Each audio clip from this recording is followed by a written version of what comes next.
Halo Sahabat Trivia, jumpa lagi dengan Ibu Tri. Hari ini kita akan belajar kata baku dan kata tidak baku. Apa yang dimaksud dengan kata baku dan kata tidak baku? Kata baku adalah kata yang digunakan sesuai aturan atau kaidah berbahasa Indonesia. Kata tidak baku merupakan kebalikan dari kata baku yang penggunaannya tidak sesuai aturan dan kaidah berbahasa Indonesia. Ketidakbakuan sebuah bahasa tak hanya ditentukan dari penulisan yang tidak sesuai dengan pedoman, tetapi juga bisa terjadi karena salah penulisan, pengucapan yang salah, dan susunan kalimat yang tidak sesuai. Ciri-ciri kata baku. Yang pertama yaitu memiliki bentuk yang tetap. Ciri-ciri yang kedua yaitu tidak dipengaruhi bahasa daerah. Seperti kata tidak baku gue, kata bakunya saya. Kata tidak baku ngerasa, kata bakunya merasa. Kata tidak baku bokap, kata bakunya ayah. Ciri-ciri yang ketiga yaitu tidak dipengaruhi bahasa asing.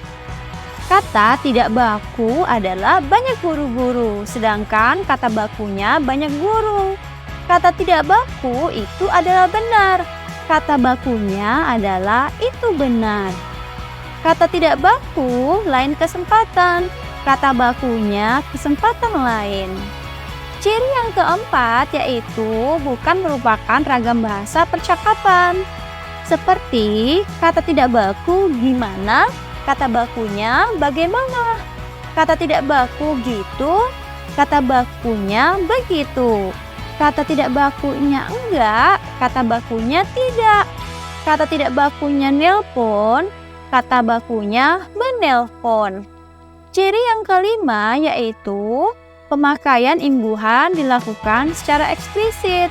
Seperti kata tidak baku ia dengarkan radio. Kata bakunya ia mendengarkan radio. Kata tidak baku anak itu nangis. Kata bakunya anak itu menangis. Contoh lain, kata tidak baku kami main bola. Kata bakunya kami bermain bola. Ciri yang keenam yaitu pemakaian yang sesuai dengan konteks kalimat.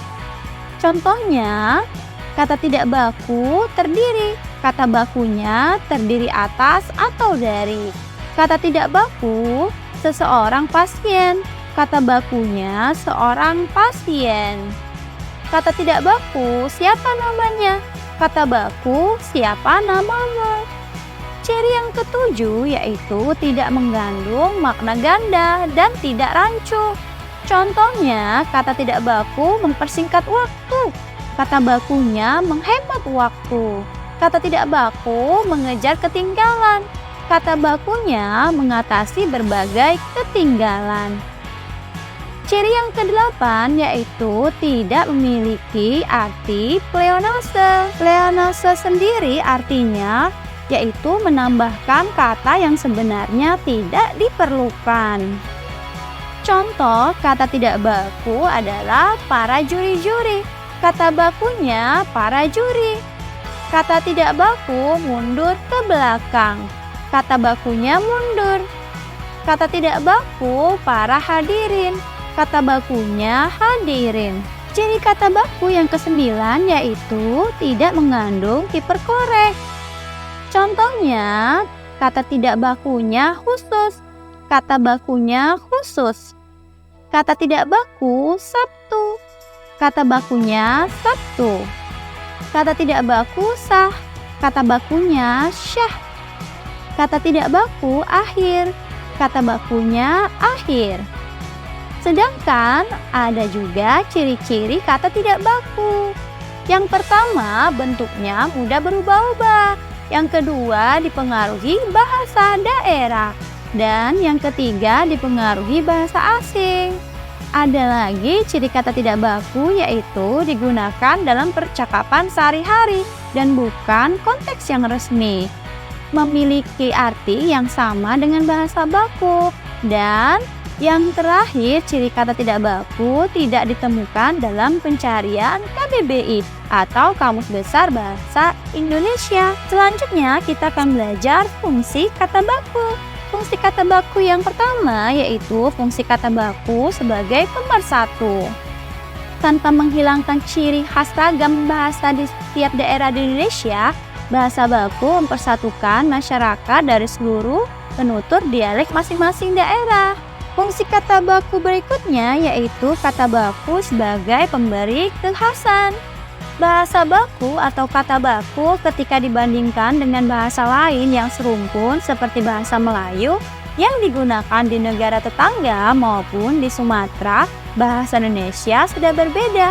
Perbedaan itu pada akhirnya akan membawa dampak positif dan memberikan kemantapan akan jati diri bangsa Indonesia.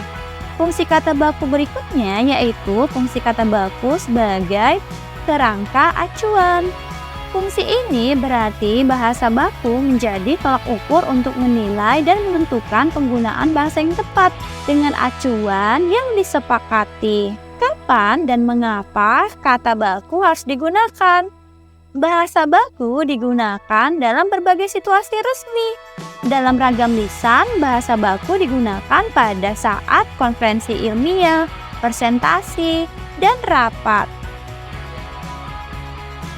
Di samping itu, ragam bahasa baku tentunya digunakan pada ragam tulisan. Misalnya, surat menyurat, laporan, makalah, skripsi, dan jurnal. Untuk sahabat trivia yang ingin tahu lebih banyak tentang kumpulan kata baku dan kata tidak baku, dapat mengakses link berikut ini ya. Terima kasih sudah mau belajar bersama Putri hari ini. Sampai jumpa, see you next time, bye-bye.